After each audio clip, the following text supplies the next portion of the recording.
Hi, welcome to Holy Prepared. This is my second video when it comes to talking about demonic activity and the road to basically possession. We are in number 2, and it is the second level of demonic activity. Is oppression. Now, oppression it's literally like the word, the actual definition of oppression, which is high stress. Being under controlled circumstances. Okay, so this is what's happening. A demon has gotten into your life, not to you, but into your life, and has been allowed to conduct activity there. It also makes you feel things. It's like it gives the atmosphere for you, like depression, and it makes you moody and things, and sometimes you're irritated without knowing why. These are things that happen. And they're in succession. They're like, I'm going to say this, it happens a lot when it's in oppression. I think a lot of people have problems with the demonic oppression, just don't even know it. Many of us probably do, because we give permission with our words so many times. If you're having unexplained financial difficulties, anytime you're trying to, things that are looking good, then all of a sudden, wham. And we've all experienced that. But if it continues to happen over and over and over and over again, there's no way you can ever get on top. In bizarre circumstances. This is demonic. Okay. Let me see. I was taking some notes off the internet to remind myself. Oh yeah, the sleep disturbances. This is where you can get into, the old hag. Look that up. That is a very real thing, and it's demonic.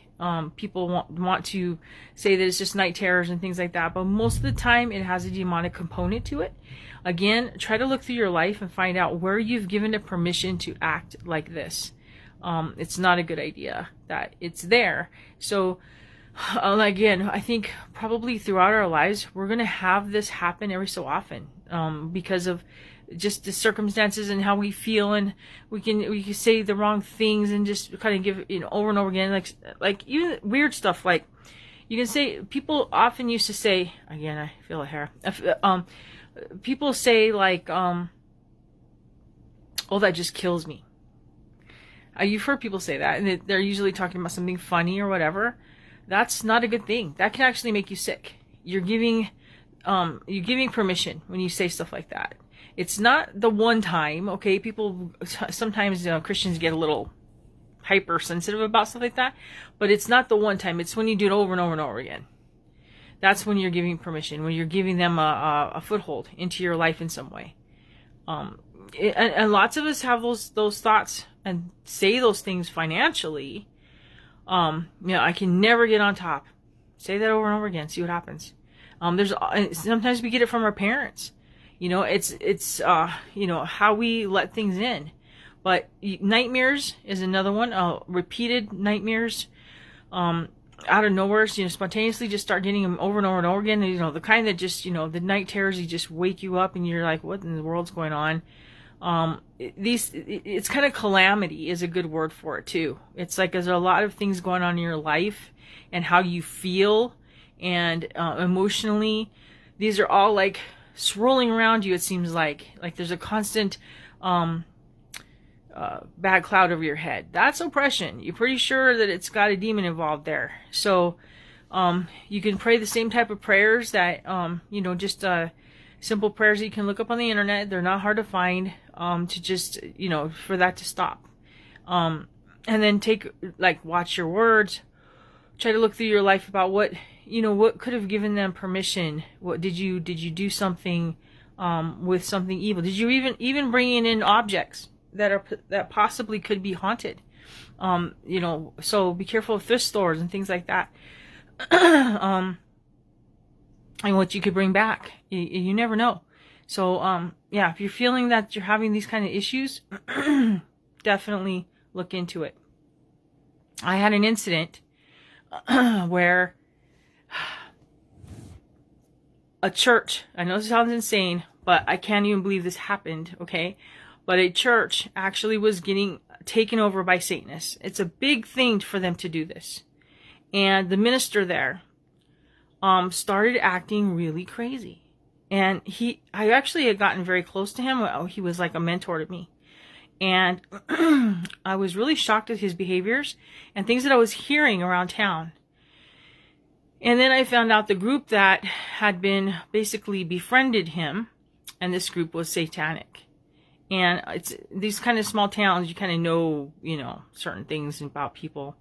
And so a larger pastor who was over more than one church was brought in because he was acting so bizarre, and found out about this. And they literally had this minister under hypnosis. It was weird. I actually cut myself off from him. The pastor that contacted me about this, I said, we need to take over here and get control of the situation. I mean, it was serious. It was crazy and serious. And that's ironically when I got sick.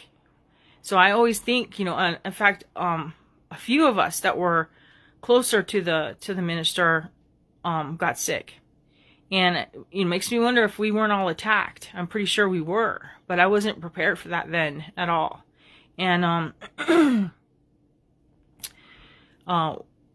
so one day I was praying about it, and God told me that to show him love, to just, give him love from my heart, give him love, pray for him. And within 2 hours, he showed up at my yard.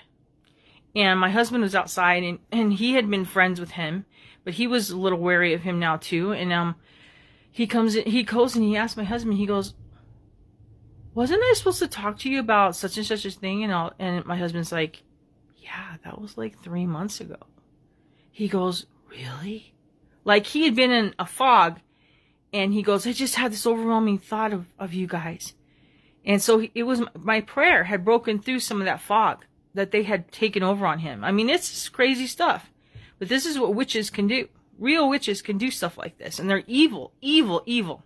Don't kid yourself. There are witches. Anyone playing with any of that stuff is playing with evil. There's only two powers on this earth. One of them is God, and the other one's evil. And if you're not doing it with God, then you know where you're doing it from. Period. So I got caught up in something that was insane. They finally moved him to another church that was closer to an older pastor that is counseling him. I hear that he's doing well. But that was crazy. That was crazy. And I really do believe that's what started me down the road of getting sick. And I have been trying to repair that ever since. So, you never know. Just don't let things get a foothold, because it can get some serious stuff can happen. Okay, God bless.